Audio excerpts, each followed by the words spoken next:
कुछ लोगों को दर्द बहुत मिलते हैं जो उनके दर्द कभी नहीं भरते हैं। इसका मतलब है कि हमारे को फोकस बदला जा रहा है हमारा, कि देखो इस तरफ, और हम उस तरफ देख नहीं रहे हैं। एक कार्मिक लेसन है जो हम पिछले जन्म में भी शायद सीख नहीं पाए, और इस जन्म में हमें ज़रूरी सीखना है। तो यदि आप स्कूल गए थे और आपको 2 का पहाड़ा याद नहीं होता था, तो आपकी टीचर तब तक याद कराती थी जब तक कि आपको वो याद ना हो जाए। अब आपने 2 दिन में याद कर लिया या 20 दिन में याद किया। कई लोगों के साथ ऐसा होता है स्वाति जी, जो बिना बात किए ना उनकी साइलेंटली लैंग्वेज, जो मौन भाषा होती है, उसको समझ लेते हैं। जो भाषा होती है वो भी 4 प्रकार की होती है ना, वैखरी, मध्यमा, पश्यंती और परा। जो परा में पहुंचना सीख गया और जो परा में रुकना सीख गया, उसके अंदर अपने आप ये सिद्धि डेवलप हो जाती है कि वो लोगों की अनकही बातें। तो मैं ये कैसे पहचानूं कि मेरी जो चेतना, जो ऊर्जा है, वो आगे की ओर बढ़ रही है? आपके जीवन में अच्छे स्पिरिचुअल गुरुज मिलने लग जाएंगे, आपको कोई फ्रेंड मिलेगा, एक्सीडेंटली ट्रेन में आपको कोई मिलेगा जो आपके मन की बात समझ लेगा, आपसे बात कर सकेगा। वो सारी चीज़ें इस बात का संकेत होते हैं कि आप इस हायर वाइब्रेशन में एग्जीक्यूट कर रहे हैं, कि आप अच्छी वाइब्रेशंस को अपनी तरफ अट्रैक्ट कर रहे हैं।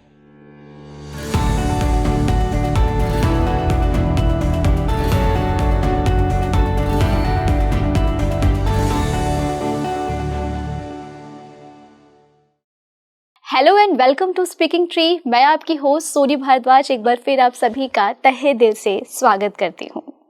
जैसा कि आप जानते हैं कि मैं हमेशा आप सभी के साथ एक नए टॉपिक लेकर आती हूँ, और आज का जो पॉडकास्ट है वो बहुत ही इंटरेस्टिंग है, जिसकी खुशी आपको मेरे चेहरे पर साफ दिख रही होगी। हम सभी के मन में एक सवाल आता होगा कि आखिर हम हैं कौन। ये मैं ऐसा इसलिए कह रही हूँ क्योंकि आज का जो पॉडकास्ट है वो इन्हीं सब चीज़ों के इर्द गिर्द घूमता हुआ नजर आने वाला है। देखिए, ये जिंदगी है बहुत ही खूबसूरत है, पर फिर भी हम सभी के मन में सवाल आता है कि जो भी हमारे साथ होता है, क्या ये हम लिखवा कर लाए हैं? कई लोग तो सोचते हैं कि डेस्टिनी है, क्या हम इसे बदल नहीं सकते? हमारे साथ ही हमेशा बुरा क्यों होता है? कई लोग इतनी मेहनत करते हैं पर फिर भी वो अपनी ज़िंदगी में सफल क्यों नहीं हो पाते हैं? हमारे आसपास हम इतना अच्छा कर्म करते पर फिर भी लोग हमारे साथ ही बुरा करके आखिर क्यों चले जाते हैं?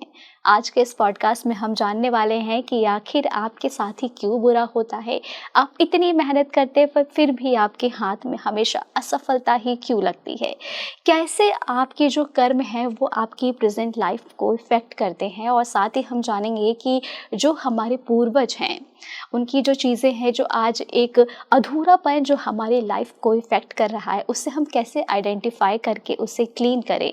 और सबसे ख़ास बात ये है कि यदि आपको ये ज़िंदगी मिली है तो आपको कैसे जीना है, और आप कैसे 1000 लोगों के बीच में अपनी हाई वाइब्रेशन के साथ आप एक अलग तरीके के इंसान निखर कर आएंगे।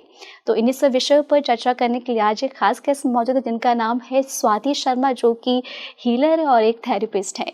स्वाति जी, स्पीकिंग ट्री आपका एक बार फिर तहे दिल से स्वागत करता है। आई थिंक मेरे को आपको धन्यवाद देना चाहिए बुलाने के लिए।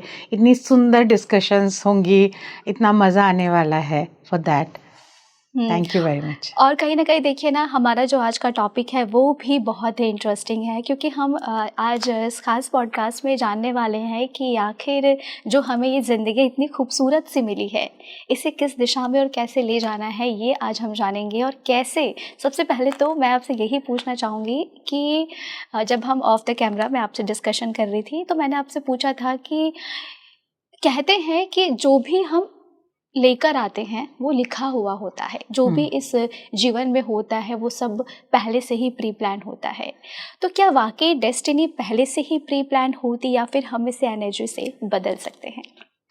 Very interesting question. हालांकि मैं जब यंग थी तो मेरा भी सबसे बड़ा क्वेश्चन यही होता था, क्योंकि एक शब्द है प्रारब्ध, जिसमें कि हम उलझ के रह जाते हैं कि सब कुछ पहले से लिखा हुआ है, कुंडली में लिखा हुआ है, हमारे अंकों में लिखा है, हमारी भाग्य की रेखाओं, हाथ की रेखाओं में सब कुछ लिखा हुआ है। तो फिर हम कर्म क्यों कर रहे हैं? फिर हम जो कुछ कर रहे हैं, प्रार्थना कर रहे हैं, पूजा कर रहे हैं, सेवा कर रहे हैं, लोगों से मिल रहे हैं, इन सब का क्या औचित्य है? हम पपेट्स हैं एक जीवन हमें बस मिला है और हमको वो उस रंगमंच की कठपुतलियों की तरह अपना रोल निभाना है और चले जाना है, या फिर हमारा कोई इसमें पार्टिसिपेशन है, हम कुछ चेंज कर सकते हैं, हम कुछ बदलाव ला सकते हैं अपनी ज़िंदगी में, लोगों की ज़िंदगी में, अपने कर्मों से प्रारब्ध को बदल सकते हैं। प्रार्थनाओं का क्या रोल है, मंदिरों का, तीर्थों का, भगवान का क्या रोल है। तो जब मैं महाकाल मंदिर पहुंची उज्जैन में, और अब तो वो मेरा निवास स्थान बन गया है, तो वहाँ एक अलग एनर्जी है, एक अलग भावना है कि सब कुछ ना प्रारब्ध के हाथ में है ना आपके हाथ में है, सब महाकाल के हाथ में है, काल के हाथ में है। और काल जो है वो उसने सब कुछ छोड़ रखा है, ऐसा कुछ नहीं है जो कि नियंत्रित है, प्रारब्ध पे सिर्फ नियंत्रित है। This again creates a controversy कि तो फिर प्रारब्ध का, कुंडली का कोई रोल नहीं है। एक्चुअली में सबका रोल है, थोड़ा थोड़ा सा रोल है कि हम जो पास्ट में पिछली हमने जो जिंदगियां जी हैं उसमें हमने जो कर्म किए हैं उसके आधार पर हमारा एक क्या कहना चाहिए कि गुणागणित होता है। वो गुणागणित के हिसाब से हमारा क्या बकाया रह गया, क्या सीखना था, क्या होना चाहिए, क्या क्या आगे डेवलपमेंट हो गया, कहाँ तक हमने हो गया, वो जो है वो हमारी कुंडली में लिख कर आता। दैट इज प्रारब्ध, मतलब वो लेकर हम आए, और यहाँ हमें वो फेस करना है। पर मैं लेकर जो आई हूँ जरूरी थोड़े ना है कि वही मेरे साथ रहने वाला है। मैं उसमें भाई कुछ कुछ हमें 3 मसाले मिले थे, लेकिन हम और भी तो मसाले उसमें डाल सकते हैं। तो हम लर्न कर सकते, ग्रो कर सकते। तो इसमें भगवान का बहुत बड़ा हाथ है, स्पिरिचुअलिटी का है, प्रार्थनाओं का है, कर्म का बहुत बड़ा स्थान है ना। लेकिन जैसे गीता में लिखा है कि कर्म करो, फल की चिंता मत करो, लेकिन कर्म इज इम्पॉर्टेंट। आप देखिए कि पूरा हमारा जो कल्चर है वो इस बात पर हम बहुत केंद्रित हैं कि सेवा करो, कर्म करो, अच्छे कर्म, बुरे कर्म, पाप पुण्य, ये क्या है, हम सिर्फ संचित कर्म जो हैं, जो प्रारब्ध हैं, उस पर निर्भर नहीं है। हम इस जीवन के कर्मों के ऊपर और उन सब चीज़ों पर निर्भर है। तभी तो हम ग्रो कर सकते हैं, तभी तो हम डेस्टिनी बदल सकते हैं। यदि सब कुछ लिखा है कि शनि ऐसा करेगा, इतने साल में आपके साथ ऐसा हो जाएगा, तो मतलब हम तो कुछ भी नहीं बदल सकते। पर हम जाते हैं, मंदिर जाते हैं, प्रार्थना करते हैं, उपवास रखते हैं, और हम देखते हैं कि एनर्जी चेंज हो रही है, हमारे जीवन में बदलाव आ रहा है। हम प्रार्थनाएं करते हैं, मन्नतें मांगते हैं, और उसका असर होता है। तो इसका मतलब ये है कि सम 25 to 30% हमारे पास में दिया हुआ है कि हम उससे बदल सकते हैं। हाँ, और बाकी का 70% हमारे इन सारी चीज़ों के ऊपर छूटा हुआ है कि हम क्या कर सकते हैं। लेकिन क्या कर सकता है कोई दिमाग, है ना, वो थोड़ा सा तो पीछे से आया है। मैं कहाँ पैदा हुई, ठीक है, मैं एक बहुत अमीर घर में पैदा हुई या झुग्गी झोपड़ी में पैदा हुई ना, उससे मेरे स्ट्रगल में फ़र्क पड़ेगा, है ना, मेरे थोड़े से एक्शंस में फ़र्क पड़ेगा। एक आदमी कार से जाएगा, एक आदमी साइकिल से जाएगा, वहाँ पर उसके एक्शंस में थोड़ा परिवर्तन आएगा, लेकिन अंत रिजल्ट सेम नहीं रहेगा। क्योंकि हमने देखे हैं कि लोग जो बिल्कुल नॉन पॉलिटिकल बैकग्राउंड से थे, उन्होंने कभी सोचा भी नहीं था, वो पहुंच गए कहीं और कुछ बन गए हैं। बहुत सारे अभिनेता ऐसे थे कि वो कहीं जा रहे थे और उनकी, तो थोड़ा पोर्शन डेस्टिनी का, प्रारब्ध का है, बाकी बहुत बड़ा पोर्शन जो है वो कर्म, प्रार्थनाओं और भगवान का है। भगवान का है। आपने बहुत ही खूबसूरत बात कही स्वाति जी। और कहीं ना कहीं देखिए ना कि अगर ये ज़िंदगी जो हमें मिली है, अगर हम कुछ बुरा ही लिखवा कर लाए हैं तो इंसान जिएगा ही नहीं। अगर वो यही सोचेगा तो जिएगा ही नहीं। तो ये आपने बहुत सही बात कही है कि कोई भी बुरा लिखवा के नहीं लाता है। हमें लगता है वो अच्छा, बुरा तो एक कहना चाहिए कि एक कल्पना है हमारे साथ ही होता है। किसी के लिए जो अच्छा होता है वो दूसरे के लिए बुरा होता है। हर इंसान के लिए, जब हम साड़ी खरीदने के लिए जाते हैं, जिस साड़ी को हम रिजेक्ट करके आते हैं वो दूसरा सेलेक्ट कर लेता है। इसका मतलब है कि अच्छा बुरा जो है वो सिर्फ हमारा एक परिकल्पना है, सत्य नहीं है, सत्य नहीं पूरी तरह से। So that is it. और हम इसे बदल सकते हैं प्रार्थनाओं से, अच्छे कर्म करके। बहुत सारे तरीके हैं। तो हमारा जो beauty of the Indian culture है, वो हम लोगों ने जितने, आप यदि देखोगे ना, जो इतने सारे हमारे देवी देवता हैं, हर के एक प्रधान गुण है।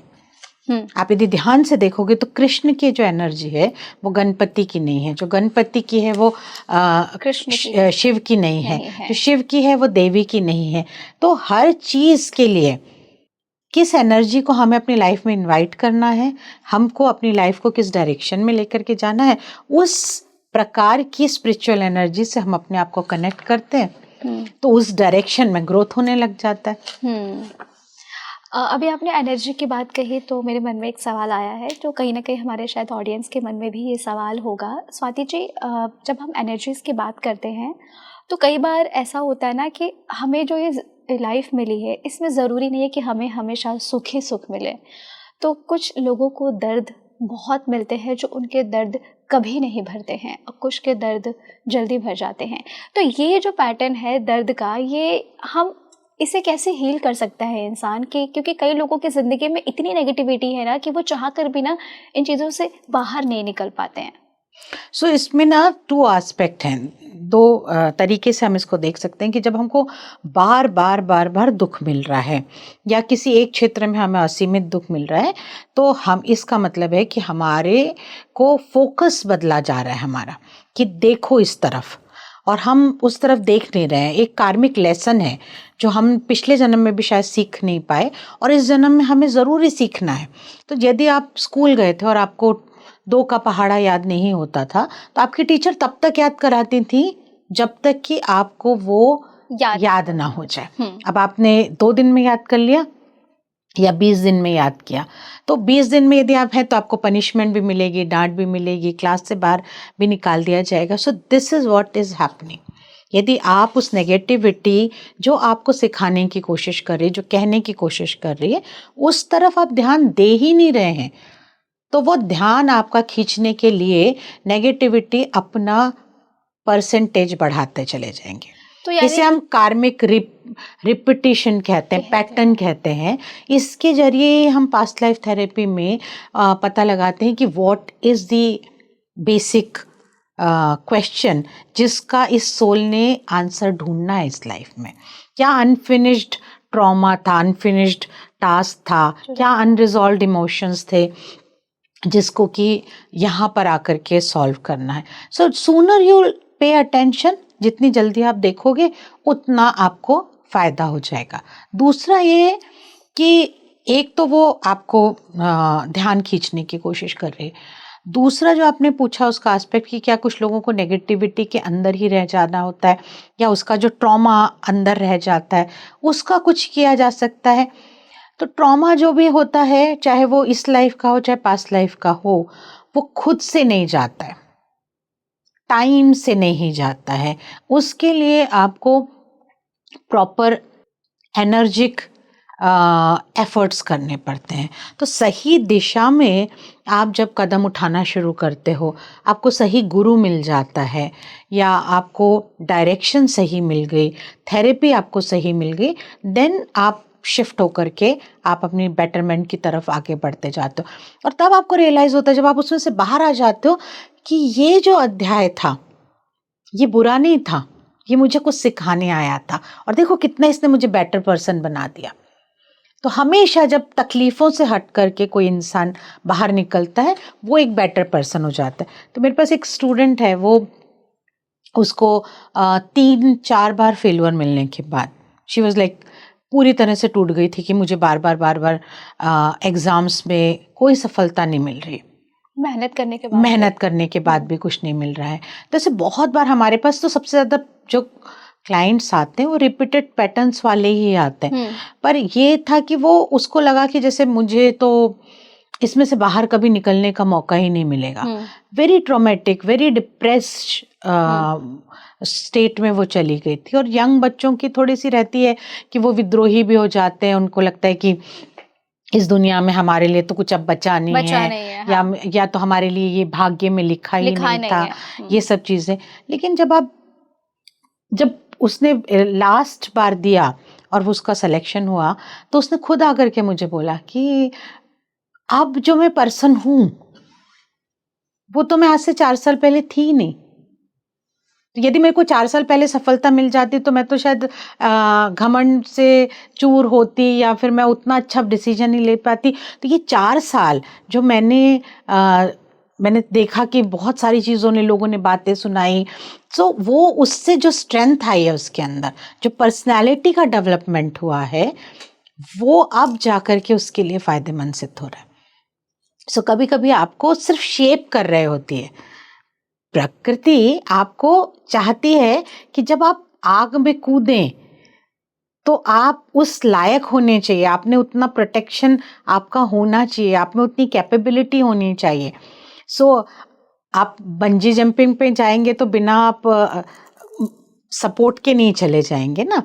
तो उसी तरह से आपको प्रकृति एक तरीके से सपोर्ट कर रही है, लेकिन जब हम उसके अंदर होते हैं हमें और छोर दिखाई नहीं दे रहा होता। हमें लगता है कि ये तो भव सागर है, बस इसके अंदर हम डूबे हैं और बस तकलीफ ही तकलीफ है, दुख ही दुख है, कुछ अच्छा हो ही नहीं रहा है, सबके साथ अच्छा हो रहा है, सिर्फ मेरे साथ ही बुरा हो रहा है, और मेरे साथ मैं प्रार्थना भी कर रही हूँ, पूजा भी कर रही हूँ, तो भी कुछ नहीं हो रहा है।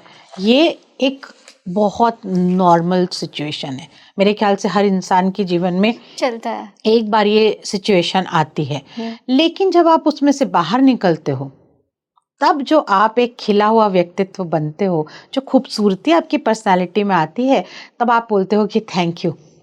तब आप उन पेन्स को बोलते हो कि थैंक यू, आई मेड, मेरी इस तरीके से सिचुएशन हुई। तो यदि मेरी लाइफ की खुद की जो जर्नी थी, मैं एक सक्सेसफुल आर्टिस्ट थी, अच्छा खासा काम कर रही थी, मैं क्यों आती हीलिंग में?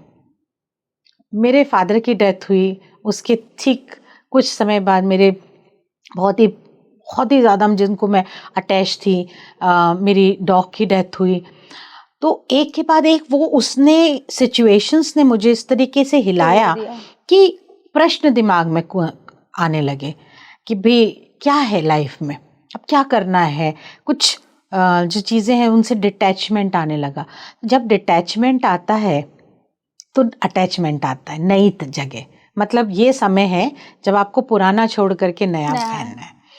तो वो और ये हीलिंग ऐसे ही ट्रांसफॉर्मेशन नहीं हो जाना था ना। पहले आपको दुख होता है तब आप प्रश्नों की खोज में जाते हैं, तब आप गुरु खोजने के लिए जाते हैं। तो आपको कभी ना कभी ये सोचेंगे ना आप, तो आपको ज़्यादा आसान रहेगा कि ये जो तकलीफ आई है ये मुझे क्या सिखाना चाहती है। कुछ सिखाना भी चाहती है, मैं सीख भी रहा हूँ या नहीं। और कहीं ना कहीं आपने इतनी खूबसूरत बात ये कही है कि जो प्रकृति हमें तकलीफ दे रही है, ये हमें वो साइन दे रही है कि तुम इन साइन को पहचानो जो मैं तुम्हें इतना दर्द दे रहा हूँ। तभी आपने कहा ना कि जब दुख आता है तभी हमें सुख का एहसास होता है। सही बात है, बहुत ही अच्छी बात बोली। और आपने, हम देखें ना तो कहते भी है ना कि अगर हमें कोई चीज़ें बहुत आसानी से मिल जाती है तो हमें उसकी वो कद्र नहीं होती, बिल्कुल नहीं रहती है। अरे ये तो हमें मिल गई, बट जो मेहनत करके मिलती है ना, हम उसे हमेशा अपने पास रखना चाहते हैं और हम उसके लिए और बेस्ट करना चाहते हैं कि ये हमारे पास रहे। उस मेहनत में हमारे अंदर जो निखार आता है वो भी तो एक बहुत ही मेरे ख्याल से दैट इज वर्थ परिश्रम से। जो कहते हैं ना कि जो खूबसूरती आती है वो किसी और चीज से ज्यादा खूबसूरत होती है। अब बहुत अच्छी बात कही आपने। अब इसी से एक और है जो मैं आपसे जानना चाहूँगी कि ये प्रकृति है 5 तत्वों से मिलकर बनी है। तो जब हम इन 5 तत्वों की बात करते हैं तो कहीं ना कहीं मेरे मन में भी ये सवाल आता है कि ये कैसे हमारे ऑरा को इफेक्ट करती है, ये कैसे बनाती है हमें औरों से अलग। 5 तत्व जो हैं हमारे, तो हम सिर्फ प्रकृति, हम जो भी आप देख रहे हैं ये इन सब 5 तत्वों से मिलकर के बना है। Living, non living, everything. 5 तत्व के बाहर दुनिया है ही नहीं, सृष्टि है ही नहीं है। यही हमारे ऑरा में है, यही हमारे चक्रों में है, यही हमारी प्रकृति में है, हमारे गुण दोषों के अंदर भी यही है। और जो हमारे कोश हैं, जो अन्नमय कोश से प्राण हम आनंदमय कोश तक जाते हैं, उनका निर्माण भी इन्हीं के द्वारा होता है। इनके बाहर निकलने के, इनसे ऊपर तो जो जिसको हम एस्ट्रल प्लान कह सकते हैं या फिर आप कह सकते हैं कि दूसरी दुनिया है, ठीक है, जो आकाश से भी परे, एक जो दुनिया है, अलग यूनिवर्स है। अब साइंस उसे अलग अलग तरीके से डिफाइन कर सकता है। हम उसे गैलेक्सी कह सकते हैं, अनादर गैलेक्सी कह सकते हैं। पर जो आकाश तत्व के बाहर जो दुनिया है, जो हम देख नहीं पाते, जो हम सुन नहीं पाते, समझ नहीं पाते, क्योंकि हम 5 तत्वों से ही 5 इंद्रियां बनी हैं, तो हमारा तो इसके बाहर समझने का कुछ भी नहीं है। लेकिन हीलिंग में ये एक इतना बड़ा इंपॉर्टेंट चैप्टर है कि यदि आप कुछ भी चीज पर फोकस मत करें, आप सारी चीजों से फोकस हटा दें। तो मेरा एक पंच तत्व बैलेंस मैं करवाती हूँ, आप सिर्फ 5 तत्वों के ऊपर ध्यान देना शुरू करें। अपने आसपास, अपने कमरे में, अपनी वास्तु में, अपने शरीर में, अपने चक्रों में, किसी चीज पर आप ध्यान न दें। सिर्फ इन 5 तत्वों को यदि आप बैलेंस रखना सीख जाएंगे तो आपका मानसिक, शारीरिक, आपका जीवन, आपकी प्रकृति, आपकी उन्नति, सब कुछ संभव है। पर ये सुनने में ऐसा आसान सा लगता है, लेकिन ये जानना कि कौन सा भू तत्व है, कौन सा जल तत्व है, तो वो थोड़ा सा एक लर्नेबल स्किल है। यदि आप उसको लर्न कर लेते हैं तो आपको अपना ऑरा, आपके चक्र में क्या इम्बैलेंस हो रहा है, क्या कहाँ पर कमी और कहाँ पे ज़्यादती हो रही, क्योंकि किसी भी एक तत्व का ज़्यादा होना या किसी एक तत्व का कम होना, दोनों ही हमें इक्वली नुकसान पहुंचाते हैं। ना ज़्यादा होना चाहिए, ना कम होना चाहिए। तो हमारा आयुर्वेद भी इन्हीं के आधार पर बना है। आयुर्वेद में जो हमारे 3 दोष हैं वो भी इन्हीं के इम्बैलेंसेस से बनते हैं। तो जिस भी जगह इम्बैलेंस है वहां पर विकृति आ जाती है, वहां पर नियम जो है वो खराब हो जाते हैं, वहां पर आपके हेल्थ में खराबी आ जाती है, वहां पे आपका ऑरा ब्रेक होने लग जाता है। तो वो जो है, मेरे ख्याल से तो पूरी हीलिंग ही शायद पंच तत्वों के ऊपर बेसिक होनी चाहिए। तो अगर हम बात करें कि शोर भरी दुनिया में अगर हमें अपना आभा क्लीन करना है तो हम इसके जरिए कर सकते हैं? बिल्कुल कर सकते हैं, बिल्कुल कर सकते हैं, क्योंकि आभा जो है वो एक्चुअली में हम ये जानते नहीं कि हमारे अंदर जो 7 चक्र हैं वो, और जो हमारे कोश हैं और जो आभा है, तीनों इंटरलिंक्ड है। एक में भी यदि तकलीफ आएगी तो बाकी 2 में भी आ जाएगी। तो आप किसी भी एक को सुधारना शुरू करें जो आपको समझ में आ जाए, तो आप बाकी तीनों को भी साध लेंगे, ये है बेसिकली। और यदि आपको समझना है कि कैसे करना है, तो पहले आप देखें कि जो भी चीज़ ठोस है वो भूमि तत्व है। जो भी चीज़ उससे थोड़ी तरल है वो जो है लिक्विड, एनीथिंग जो कि पूरे सॉलिड्स से थोड़ी लिक्विड है, ठीक है, तो वो जो चल रहा है दैट इज लिक्विड। तो हमारी बॉडी में ब्लड चल रहा है, हमें पता है, हमारे दिमाग में विचार चल रहे हैं, इमोशंस चल रहे हैं, तो तरलता है उसमें। लेकिन वो और ज्यादा, जब और घनापन उसका कम हो जाता है तो वो वायु तत्व में बदल जाता है। तो जब हम फास्ट वॉक कर रहे हैं दैट इज वायु तत्व है ना। जब हम फास्ट सोच रहे हैं, जब हम क्रोध कर रहे हैं दैट इज वायु तत्व। इस तरीके से आप from the dense to the scattered, यदि आप देखेंगे तो आकाश तत्व आप खुद ही देखिए अपने कमरे में बैठ करके कि कहीं स्पेस है कि नहीं है, कि मैंने सामान एक के ऊपर एक रख दिया है, कहीं मेरे दिमाग में पूरे समय विचार चल रहे हैं तो स्पेस नहीं है, तो स्पेस एलिमेंट आपका मिसिंग हो जाएगा, तो आपके ऑरा में, आपके चक्रों में डिफेक्ट आने लग जाएगा। तो कहते ना 2 मिनट का मौन, 2 मिनट की शांति, वो स्पेस तत्व क्रिएट करने का तरीका है। तो जिन लोगों का दिमाग एक जगह स्थिर नहीं रहता है, ये वही लोग होते हैं। हाँ, जो स्थिर नहीं है इसका मतलब है वायु तत्व ज्यादा है। आपका सिर्फ जो है वो ख्याली पुलाव चल रहे हैं, मतलब कहीं ना कहीं अग्नि तत्व आपका ऊपर की तरफ जा रहा है। तो अग्नि तत्व जो है वो ओजस और तेजस आपकी बॉडी में क्रिएट करने के लिए इम्पोर्टेंट है। वायु तत्व जो है वो आपकी मूवमेंट, जिस भी चीज में मूवमेंट हो रही है, तो आप लाइफ में प्रगति चाहते हैं, प्रगति इज मूवमेंट। एक चीज एक जगह से हट करके दूसरे, आप नीचे से ऊपर जा रहे हैं ना, दैट इज मूवमेंट। तो वो वायु तत्व से है। यदि आपकी लाइफ में वायु तत्व कम है तो आप में डेवलपमेंट नहीं होगा, आपको सक्सेस नहीं मिलेगी।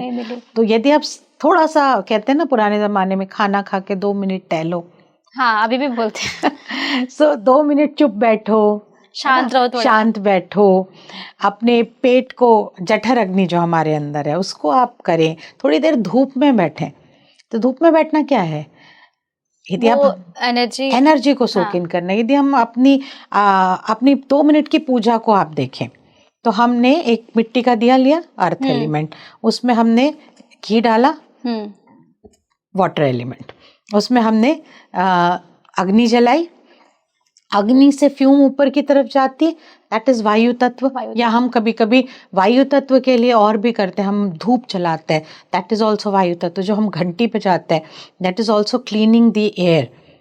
सो वायु तत्व है वो, और उस वायु से जो हमने घंटी बजाई उसकी आवाज़ पहुंच रही है आकाश तक। सो एट द सेम टाइम हम पांचों तत्वों को बैलेंस करते हैं। तो यदि आप फूड खा रहे हैं उसमें भी आपने ये सोचा है कि क्या मैंने सिर्फ ठोस लिया है कि कुछ लिक्विड भी लिया है, या ज़्यादा लिक्विड ले लिया है और मैं जल्दी जल्दी खा रही हूँ, गैप दे के खा रही हूँ। यदि आप सोचना, विचार करना शुरू करेंगे तो आपको समझ में आ जाएगा कि आयुर्वेद या हमारी दादी नानी सब कुछ सेम कहानी कह रहे थे। आपको आपके पुराने जो लोग आपको ज्ञान देते हैं ना, पुराने ज़माने में लगता था कि दादी नानी बहुत बोलती हैं, ये क्यों कर लें, ये क्यों कर लें। That is actually very scientific. कई लोग कहते हैं कि नानी मत बनो, हाँ, लेकिन वो basically that is very scientific, क्योंकि जो एजेस से चला आ रहा है, जो वही सत्य है। क्योंकि बार बार हम गलती करते हैं, फिर हम सीखते हैं कि नहीं वही सही था, तो हम देखिए अब कुछ समय बाद हम वापस लौटते हैं प्रकृति की तरफ। हाई राइज बिल्डिंग बना ली, लेकिन अब याद आ रहा है कि थोड़े पेड़ भी लगाने चाहिए। सो वो जो कॉल है वो पंचतत्वों की कॉल है। और अभी आपने दादी नानी की बात कही, तो इसी से एक सवाल है जो मैं आपसे पूछना चाहती हूँ, ऑडियंस के मन में भी होगा ये सवाल। जब भी हमारे पूर्वजों की बात होती है तो उनके कुछ अच्छे गुण भी होते हैं जो हम लेकर आते हैं, पर उनके कुछ ऐसे अधूरे पैटर्न होते हैं जो पूरे नहीं हो पाते हैं। तो हम इन्हें कैसे आइडेंटिफाई करें और इन्हें कैसे क्लीन करें? सो मैनी टाइम्स मैंने बहुत सारे गुरुओं को ये कहते हुए सुना है कि आप ही आपके पूर्वज हैं। क्योंकि हम जब रीबर्थ लेते हैं तो बहुत बार कहते हुए आपने सुना होगा कि तुम मेरी दादी जैसी लगती हो। तो बच्चा जो है वो आपके दादी जैसा है, तो उसमें वो गुण है। तो अब डीएनए और जेनेटिक्स ने तो प्रूव किया है कि हम वो सारे जेनेटिक्स लेकर के आते हैं। लेकिन जो कार्मिक इम्प्रिंट्स की आप बात कर रहे हो कि जो उनकी अधूरी इच्छाएं और जो कुछ रहते हैं, यदि आप ही आपके पूर्वज हैं तो आप अपने के पूर्वजों का नहीं लेकर आ रहे हो, आप अपना ही रीबर्थ लिए हो और अपने ही उन अधूरी इच्छाओं को पूरा करने की कोशिश कर रहे हो। That is another aspect. इस पे बहुत सारे डिबेट्स हैं एक्चुअली में कि एक्चुअल सत्य क्या है। अब जब तक हमारे दिमाग में ना साइंटिफिकली कोई चीज़ प्रूव्ड नहीं हो जाती तब तक वो क्वेश्चन मार्क रहती है। सो ये एक क्वेश्चन मार्क है। लेकिन आप देखिए कि यदि अधूरी इच्छाएं किसी की हैं और वो आपके पूर्वजों की भी हैं, तो आपके पूर्वजों का 70% तो आपके अंदर डीएनए में वैसे भी आया है। वैसे भी आप उन्हीं का एक अंश है। तो आप में कोई खास बदलाव जो है वो नहीं आया है, तो आप अपनी ही एक्चुअली में अधूरी इच्छाएं पूरी करने की कोशिश कर रहे हैं। बहुत बार आप में वो टैलेंट होती है जो आपके किसी एक पूर्वज में थी, 3 पीढ़ी पहले थी, 4 पीढ़ी पहले थी। तो लोग जो पुराने ज़माने में जहाँ पर आप 4-5 पीढ़ियाँ साथ में रह रही होती थी, वहाँ ये डिस्कशन बड़ा कॉमन होता था कि इसका खाने का तरीका जो है वो बिल्कुल उनके जैसा है, परदादा या जैसा है ना, इसके गाने का तरीका बिल्कुल वैसा है, इसकी आर्टिस्टिक स्किल बिल्कुल वैसी है। सो इट्स अ क्वेश्चन, क्या वही सोल रीबर्थ लिया है या फिर उसी के जेनेटिक्स जो हैं वो यहाँ पर आए हैं। दोनों ही इच्छाओं में, दोनों ही परिस्थितियों में जो आप कार्मिक डेप्थ की बात कर रहे हो, इम्प्रिंट्स की बात कर रहे हो, उनकी अधूरी इच्छाओं की पूरी बात कर रहे हो, उन्हें उनकी तरफ फोकस करके उन्हें पूरा किया जाना इस पीढ़ी की जिम्मेदारी होती है, जिसे मतलब हम कहना चाहिए कि पितृ ऋण भी कह सकते हैं, अच्छा। जिसे हम एंसेस्ट्रल डेप्ट भी कह सकते हैं, कि हमारे पूर्वजों ने जो कुछ हम हैं, हमको आज जो बनाया है, वो हमारे पूर्वजों की वजह से हम बने हैं। तो हमें क्या चाहिए कि उनका ऋण उतारना चाहिए। तो हमारे तो जो पितृपक्ष है और बहुत सारी पूजाओं में हमने पितृ ऋण उतारने का हमारे पे संकल्प ही होता है। मतलब वो हमारी एक, कहना चाहिए, एक बच्चे की एक ड्यूटी होती है कि आपने ये करना ही है। तो हमने जो रीति रिवाज बनाए हैं, यदि आप उनको साइंटिफिकली समझोगे तो आपको ये समझ में आ जाएगा कि हमने पहले ही इसका स्थान दे रखा है कि पितृ की कोई ना कोई अधूरी इच्छा है और बच्चा पूरा करेगा। इसलिए दान का बहुत महत्व है। तो आप जितना दान देते हो अपने पितृ के नाम से, उतनी, क्या पता उनकी क्या अधूरी इच्छा थी, तो ये मान करके कि क्या इच्छा थी, आप लोगों को खाना खिलाते हैं, पानी पिलाते हैं, रोगियों का उपचार कराते हैं। कभी कभी आप उनको किसी धार्मिक स्थानों की जा कर के उनके वहाँ धार्मिक स्थानों में उनके नाम से पूजा पाठ कराते हैं। उस तरीके से उस सोल को वो सारी चीज़ें रिविजिट करने के लिए मिलती हैं। स्वाति जी, ये तो आपने बहुत ही अच्छी बात कही। और लेकिन मैं फिर भी, जैसे मैंने आपसे पूछा था कि ठीक है, हमारे जो पूर्वज हैं, जो उनके जो अधूरे कर्म है, या जो उनके ऐसे पैटर्न है जो पूरे नहीं हो पाए, जो हमें ही, आपने कहा कि हम ही अपने पूर्वज होते हैं। तो फिर भी मैं जानना चाहूँगी कि कई लोगों को ना ऐसे साइन मिलते हैं, मैंने सुना है, बट वो उन साइन को पहचान नहीं पाते हैं कि ये चीज़ें ही बार बार क्यों हमारी लाइफ में रिपीट हो रही है, एक ही चीज़ हमारे लाइफ में क्यों आ रही है। तो क्या ये कोई साइन होते जो हमें बताते हैं कि आपको ये चीज़ फुलफिल करनी है? बिल्कुल। So this is what we call pattern, this is what we call sanskar. तो पूर्व जन्म से जो संस्कार हम लेकर आए हैं, उनमें जब हम इस जन्म की गतिविधियों में पूरी तरह से लिप्त हो जाते हैं, तो हमारे सोल की, आत्मा की जो लय होती है वो बिगड़ जाती है। जो वो करने आया है, जो उसका कहना चाहिए कि एक कार्मिक इस लाइफ में उसकी एक जर्नी होनी चाहिए, उसमें कहीं ना कहीं विकृति आ जाती है। जब ऐसी विकृति आती है, एक कारण ये होता है कि जब विकृति आती है तो बार बार कुछ घटनाएं होती, मतलब वो घटना सेम होगी। आपका एक बार एक्सीडेंट हुआ, बार बार एक्सीडेंट होगा। आपको एक सपना आ रहा है, वो बार बार आपको सपना आएगा। या आप किसी एक मुसीबत में फंसेंगे, फाइनेंशियल मुसीबत में, तो आप उससे निकलेंगे, फिर वापस फंसते चले जाएंगे। तो ये आपको ये कहने की कोशिश कर रहे हैं कि कहीं ना कहीं आपको रुकना है और उस विकृति को पहचानना है कि मैं कहाँ अपने रास्ते से भटक गया हूँ और कहाँ मुझे जाना था एक्चुअली में, या मुझे मेरी लाइफ क्या कहने की कोशिश कर रही है। तो जब आप उस लय को सुधारते हैं, तो उस जो जर्नी है जो पिछले लाइफ से आपकी चल रही है, उस जर्नी में वापस से लयबद्धता आने लग जाती है, फ्रीक्वेंसी प्रॉपर हो जाती है, और फिर आपको आगे बढ़ने का मौका मिलता है आपको। लेकिन पहले एक समय आपको चाहिए कि आप ठहरें और पहचाने कि ये जो बार बार पैटर्न हो रहा है, दैट इज अ क्लू कि मुझे रुकना है, सुनना है और समझना है।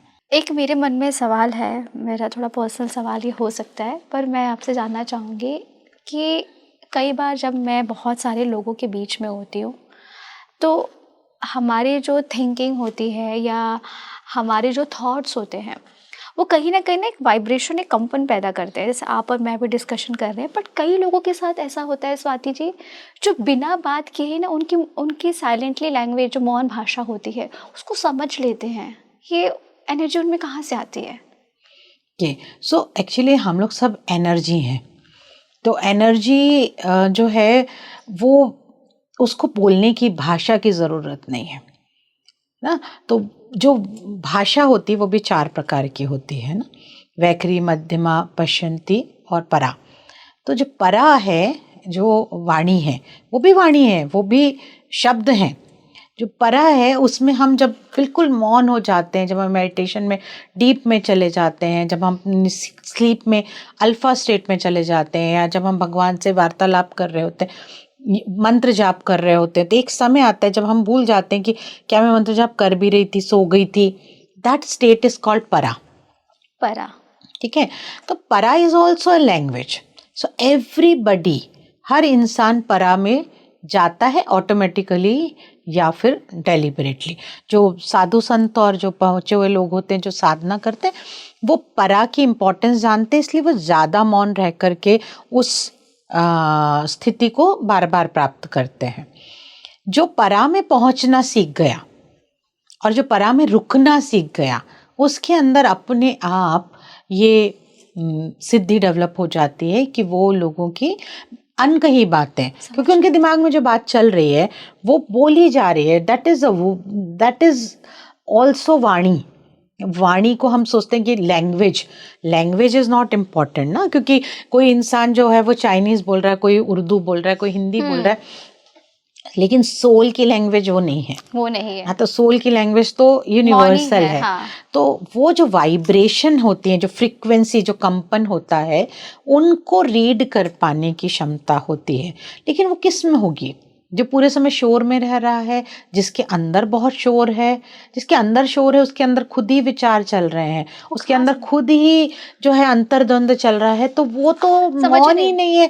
वो दूसरी की फ्रीक्वेंसी को कैसे सुनेगा? तो जब आप बिल्कुल शांत हो जाते हैं, आपके आसपास की नॉइज भी शांत है, या आप उस आसपास की नॉइज के बावजूद भी अपने अंतर मन में जाना सीख जाते हैं, तो आप दूसरी किसी भी वाइब्रेशन को, ना सिर्फ मानव बल्कि जो लोग साधु संत हैं, वो तो पेड़ पौधे, पशु पक्षी, उनसे वार्तालाप कर सकते हैं, उनकी बातें समझ सकते हैं.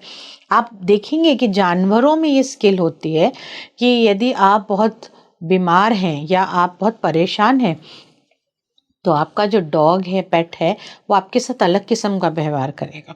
हाँ. क्यों? आपने तो कुछ नहीं बोला, पर वो उन भावना उनके अंदर, वो जैसे हम सिक्स सेंस कहते हैं, लेकिन हाँ. आप कई बार रियलाइज करोगे कि डॉग्स में सिक्स के ऊपर भी सेंस होते हैं. वो आपके बहुत आने के पहले आपकी वाइब्रेशन कैच कर लेते हैं, और आपके जाने के बाद भी वो सूंघ करके बता देते हैं कि यहाँ पर व्यक्ति यहाँ से गया था, जो कि बाद में हम स्निफर डॉग से हेल्प कराते हैं. सो स्निफर डॉग क्या कर रहे हैं? वो भी तो वाइब्रेशंस कैच कर रहे हैं, चाहे आपकी गंध है या आपकी कोई चीज़ छूटी है, वो जो है that is vibration. So vibration तो बहुत ही महीन और सूक्ष्म चीज़ है. उसको जो पढ़ लेता है, वो तो सिर्फ आपके मन के विचार नहीं है, आपकी बात नहीं समझ लेता, वो और बहुत ज़्यादा चीज़ें समझ लेता है. सही कहा आपने ये. और ये डेवलपमेंट आता है जब आप चुप होना सीखते हैं, मेडिटेशन करते हैं. आप उस स्थिति पे जितना आप परा में जाएंगे, उतना आप दूसरों की परा पढ़ पाएंगे. अभी आपने वाइब्रेशन की बात कही, तो जब भी मैनिफेस्टेशन या मैनिफेस्ट की बात होती, तो क्या ये जो भाव, ये विचार, ये वाइब्रेशन, ये कंपन, क्या ये मैनिफेस्ट हमारी चीज़ों को करते हैं, हम जो चाहते हैं? सो ये ना बहुत इंटरेस्टिंग क्वेश्चन लगता है मुझे, क्योंकि मैनिफेस्टेशन, अफर्मेशंस, हमारे विचार, मतलब इतना ज़्यादा आजकल पॉपुलर सब्जेक्ट हो गया है. हर इंसान को जानना है, और हर इंसान को लगता है कि मैं कैसे क्या मैनिफेस्ट करूँ. हाँ. सो मैनिफेस्टेशन इज़ व्हाट? आपने जो सिर्फ सोचा वो मैनिफेस्ट हो जाएगा, या आपने जो सोचा उसके साथ आपने कुछ एक्शन भी जोड़ा, वो पूरा हो जाएगा. मैंने सिर्फ सोचा कि मैं धनवान बन जाऊं, या मैंने सोचा मैं धनवान बन जाऊं और मैंने एक्शन भी वैसा किया, और मैंने पूरा करने के लिए, हाँ, और फिर मैंने वैसी प्रार्थना भी की, तो क्या चीज़ ज़्यादा पावरफुल हो जाएगी? सो व्हाट मैनिफेस्टेड, आप जो विचार है, दैट इज बीज. वो बीज आपका आ गया. अब उस बीज पर आप खाद, पानी, धूप सब लगेगी, तो वो परिपक्व पौधा बनेगा. बट बगैर बीज के नहीं बन सकता. सो विचार जो है दैट इज वेरी इंपॉर्टेंट, क्योंकि वो बीज है. बगैर विचार के आपने सोचा ही नहीं कि मेरे को एक कार खरीदनी है, तो आप एक्शन भी नहीं लेंगे, आप पैसे भी नहीं जोड़ेंगे. सो पहली इंपॉर्टेंट चीज है विचार. अब विचार कभी क्या होते हैं, विचारों में दो तरीके के विचार होते हैं। एक हम जो कॉन्शियसली सोचते हैं, मुझे पता है कि मैं सोच रही हूँ, और दूसरा जो मेरे मन के अंदर ऑटोमेटिकली चल रहे हैं। यदि वो ऑटोमेटिकली जो चल रहे हैं वो पॉजिटिव हैं तो मेरी लाइफ पॉजिटिव हो जाएगी, और यदि ऑटोमेटिक जो चल रहे हैं वो नेगेटिव हैं, डिप्रेसिंग हैं, तो मेरी लाइफ वैसी हो जाएगी। तो ये फ़र्क पड़ जाता है। तो इसलिए कहते हैं कि जो मैनिफेस्टेशन यदि आपको करना है तो आप सही तरीके से सोचें। लेकिन यदि मैं 5 मिनट बैठी और मैंने 5 मिनट सिर्फ अच्छा सोचा और बाकी के पूरे 24 घंटे मैंने गलत सोचा, तो मैनिफेस्टेशन नहीं होगा। आपको अपने शब्दों और अपने विचारों को अलाइन करना पड़ेगा। तो आप कितने समय उस फ्रीक्वेंसी में रहते हैं, कितने समय, कितनी एनर्जी उस फ्रीक्वेंसी को देते हैं, उस पर मैनिफेस्टेशन एग्जीक्यूट होता है। इसलिए कुछ लोग जो हैं वो आसानी से चीज़ें मैनिफेस्ट कर लेते हैं, और कुछ लोग जो हैं उनके लिए बहुत डिफ़िकल्ट होता है। तो वो कहते हैं कि ये सब मैनिफेस्टेशन, ये सब झूठ है, गलत है, क्योंकि वो लोग नहीं मानते। नहीं, वो मानते हैं इसलिए ट्राई करते हैं, लेकिन उनको तरीका सही नहीं आता है। हाँ। तो वो उस तक पहुंच नहीं पाते हैं। कुछ लोग तो ऐसे हैं मेरे हिसाब से, जो 11, आपको 12वीं मंजिल पे जाना था, 11वीं मंजिल पे जाकर के थक जाते, अरे यार नहीं हो रहा, तो आपको 12 कदम चलना है तो 12वें कदम पे ही आपको रिजल्ट पता चलेगा। पहल तो हमें करनी पड़ेगी, बीज तो वहीं से शुरू होगा। अब ऐसे में ना एक सवाल है जो मैं भी आपसे जानना चाहूँगी कि हम जैसे मैं खुद हूँ, तो मैं ये कैसे पहचानूँ कि मेरी जो चेतना, जो ऊर्जा है वो आगे की ओर बढ़ रही है, कि मुझे कैसे पता चलेगा कि इसमें वाकई कोई उन्नति हो रही है? कैसे लोगों के साथ मिल रहे हो, किस दिशा में जा रही है, क्या सोच हो रही है। आप जब खाली बैठे हो तो आपके विचार किस दिशा में जा रहे हैं। यदि वो विचार आपको अच्छी दिशा में जाते हुए दिखाई दे रहे हैं तो इसका मतलब उन्नति हो रही है। आप जिन लोगों से मिल रहे हैं वो सेम पैटर्न के नहीं हैं, अलग अलग लोग हैं जो आपको अपनी तरफ खींचते हैं, जिनकी ऊर्जा आपसे बढ़ी हुई है। इसका मतलब है कि आप उन लोगों को अपने जीवन में इनवाइट कर पा रहे हैं। आपकी जब एनर्जी क्लीन होती है, प्योर होती है, तो आपके आसपास गुरु तत्व का प्रभाव बढ़ने लग जाता है। आपके जीवन में अच्छे स्पिरिचुअल गुरुज मिलने लग जाएंगे, आपको कोई फ्रेंड मिलेगा, एक्सीडेंटली ट्रेन में आपको कोई मिलेगा जो आपके मन की बात समझ लेगा, आपसे बात कर सकेगा।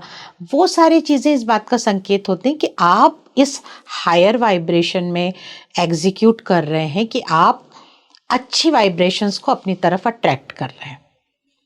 और आपकी तरफ दुर्घटनाएं आ रही हैं, लोग आ रहे हैं आपको ताना मार के जा रहे हैं, या आपके साथ बहुत सारी नेगेटिव चीज़ें हो रही हैं, इसका मतलब आप थोड़ा लोअर वाइब्रेशन की तरफ जा रहे हैं। तो आपको देखना पड़ेगा कि मेरी संगति तो नहीं विसंगति में बदल गई है। तो आप अपनी अंदर के विचारों को देखिए, पहली चीज़। दूसरी देखिए कि मेरी संगति क्या हो रही है, मैं किस तरीके के लोगों के बीच में जा रही हूँ, कैसे लोग मेरी तरफ आ रहे हैं, मैं कैसे लोगों की तरफ जा रही हूँ। तो यदि 16 साल का लड़का है, वो डिसाइड कर रहा है कि मुझे पब में जाना है और मुझे रात भर अल्कोहल पीना है, और सुबह जो है वो बिल्कुल बेहोश होकर के सो जाना है, और या वो डिसाइड करता है कि नहीं, मुझे तो आज मंदिर जाना है, फिर मुझे भजन जाना है, और फिर मुझे आज लंगर लग रहा है उसमें सेवा करने जा रहा है। दैट टेल्स कि आपकी लाइफ की फ्रीक्वेंसी क्या है। तो आप लोअर वाइब्रेशन में जब होते हैं तो आप सारी गतिविधि वैसी कर रहे होते हैं, और जब आप हायर वाइब्रेशन में जाते हैं तो आपके आसपास के लोग आएंगे, और अचानक किसी का सर दुखना कम हो जाएगा, कोई कहेगा आपके पास 2 मिनट बैठ के बड़ा अच्छा लगा। दैट मीन्स क्योंकि उनकी प्रेजेंस आपके लिए पॉजिटिव है। हाँ, नहीं, आपकी प्रेजेंस उनके लिए ज़्यादा पॉजिटिव है, क्योंकि वो आए, वो दुखी थे, और आपके पास 2 मिनट बैठ के उनको अच्छा लगा। तो इसका मतलब है कि आप अपने पर्पस की तरफ सही जा रहे हो, आप अपनी लाइफ में सही तरीके से जीवन जी रहे हो।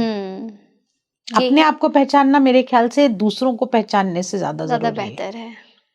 हमारा फोकस हमेशा पूरी तरफ दूसरों की तरफ रहता है। क्या हो रहा है, आपको ये देखना है कि मैं कहाँ जा रही हूँ, मेरी तरफ क्या आ रहा है, कचरा मैं अट्रैक्ट कर रही हूँ या मैं जो है हीरे जवाहरात अट्रैक्ट कर रही हूँ। That is my vibration.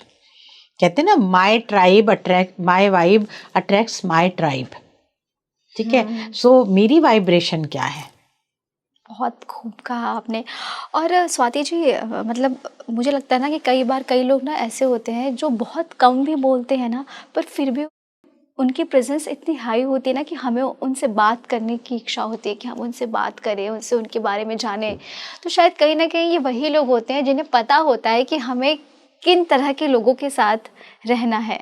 सो जैसी आप सोच रखते हो, जैसी आप गतिविधि करते हो, उससे आपकी वाइब्रेशनल फ्रिक्वेंसी डिसाइड होती है। So higher is your vibrational frequency, दी सरीन, आप बहुत काम, बहुत शांत, बहुत गुरु तत्व आपके अंदर आ जाएगा। लोग आपकी प्रेजेंस में बहुत इंस्पायर्ड फील करेंगे, बहुत ही उमंग तरंग उनके अंदर फील होगी। सो यदि आप लेकिन आपकी जीवन शैली बताएगी ना कि आप पूरा दिन किस तरीके की जीवन शैली में हैं।